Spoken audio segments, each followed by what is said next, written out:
Хай манайхаа. За өнөөдөр би та нарт бүгд найрамдах Хятад ард улсад хамгийн анх удаа олонний танил хүн цаацлагдсан хэргийн талаар ярьж өгье. Уг олонний танил хүнийг Жан Иян гэдэг бөгөөд тэрээр Жан Яньян гэдэг нэрээр танигдсан. 1990 оны 5 сарын 1-нд Хятад улсын Шанши мужийн Шипин хотод төрж өссөн бага дунд боловсралтай тэрээр жүжигчин, дуу зохиогч, дуучин, найруулагч юм. Түүний гаргасан цомгуудаас гэх юм бол уйлж буйр, чамд, хэлсэн хүн байна уу, сүнс, эх орон минь урагшаа. Мөн тоглосон гол кинонуудаас нь гэх юм бол Лууны сүнс, Дууны эмчилгээний мастер, Хулгайчийн замч гэсэн замтай, Мөрөөдөгч, Хулгайчийн эсрэг гэх мэт бүтээлүүд байна. Энэхүү дуучин маань ямар шалтгаанаар хэрэг үйлдэж цаазаар авах ял сонссон бэ гэхээр тэрээр 2021 оны 9 сараас эхлэн 16 настай Жан Охтой охинтой үерхэж эхэлсэн. Харин түүний найз охин нь түүнээс салах хүсэлтэй байсан бөгөөд түүнд ингээд салах тухайга дурдсанаар хосуудын хооронд марган үсэж эхэлсэн. Иян найз охиноос салах хүсэлгүй байсан учраас амиа хорлон хэмээн найз охиноо удаа дарамтлж сүрдүүлдэг байсан.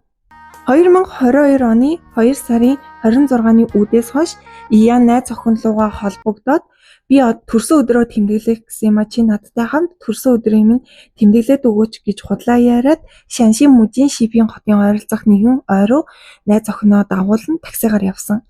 Ойд байх хугацаанд хосууд дахин саллтын асуудлаар маргалдаж эхэлсэн бөгөөд Иян биедээ авч явсан эвтэг хутгаар найз охиныхоо хүзүүрөө хид удаа дүрж охин их хэмжээний цус алдсны улмаас газар дээрээ нас барсан. Хэргийн тайланд охины зүүн хүзүүний гол суудас, вэний суудас, амьсгалын гуурс, улаан хоолой зэрэг нь тасарсан байсан гэж тэмдэглэгдсэн байсан. Тухайн шөнөний 9 цагийн үед Иян найз охиныхаа гар утсыг авч такси дуудан гэртээ хараад тухайн үед өмсөжсэн хувцас, хутга, за тэгээ бусад эд зүйлсийг ууданд хийгээд ус зайлуулах шударга хаяад найз охиноо амиа хорлсон мэт харагдуулах гэж оролдсон.